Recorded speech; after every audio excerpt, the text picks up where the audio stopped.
Today we're going to be doing a deep dive into your 1099 offer. We're covering every nook and cranny in this video, so grab a cup of coffee and let's get started. So first up, term of contract. This isn't just about how long you'll be working, it's about understanding the life cycle of your role. So ask yourself, is this a fixed term gig, like a 2-year stint, or more open-ended? Sometimes your term might be tied to specific projects or dependent on external factors like an agency's contract with your employer. So it's important to understand not just the start and end date, but also the renewal terms. Is it going to be automatic, or are you going to renegotiate or have to renegotiate once that term ends? So let's say your contract is tied to a project with a hospital. You need to know when that project is up for review. Will your role end when the project does, or is there room for continuation? So this section, this term of contract section, sets the stage for your entire tenure, so you're going to want to read it carefully. Moving on now to what's called notice term. This is about how you and your employer can part ways. So it's important to understand the notice that you need to provide when you're going to resign. 30 or 60 days are pretty common, but it varies, so it's important to ask. And there's another thing that people often overlook. Does the notice period change over time? So for instance, some contracts are going to require a longer notice period after you've been there, say, for a year. So imagine you've got a new opportunity, but your current contract requires a 60-day notice. Timing, as with anything, is going to be everything, so you don't want to be caught off guard. So keep this in mind is important, even if it feels a little bit like you're planning your exit on day one or even before you even start.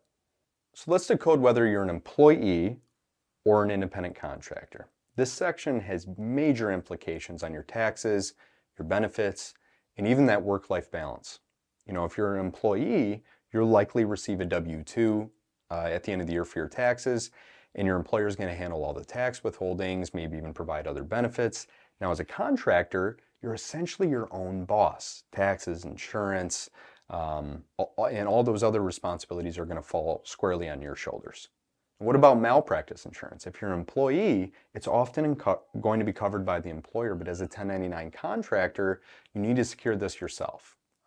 And this is important. You don't want to just skim over it. Make sure that the insurance coverage amounts are clearly stated in the contract. This section is like your rule book for the job. It's going to define all the do's and don'ts, so give it the attention that it deserves. The non-compete clause is next. This is where you can work after you leave, and for how long. There'll be different time constraints. I covered this in another video. Some non-competes are pretty relaxed with no restrictions, while others might bar you from working, say, within a 50-mile radius for 2 years. So it's essential to understand those boundaries, both time and proximity. If you have plans to work nearby, this could be a deal breaker for you or something to potentially negotiate on. Think of this like, think of this as a game of career chess. You want to plan your moves ahead, considering how this clause affects your future options. It's not just about now, but also where you want to be in 2, 5, 10 years. So finally, we have the last section here, discussing offer details in the agreement.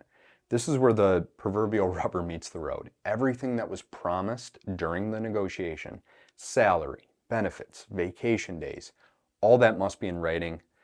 It's really like having a map of your entire job landscape. If it's not in the contract, in legal terms, it didn't happen, it's not guaranteed. And again, I'm not an attorney, so you're going to want to check those addendums and exhibits at the end of the contract very carefully.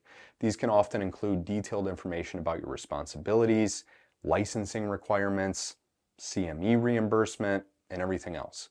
It's like the blueprint to your job, so make sure every detail is laid out explicitly clear. So there you have it. Thorough walkthrough, albeit a little bit quick, but nonetheless pretty thorough for your 1099 job offer. Remember, knowledge is power, especially when it comes to contracts.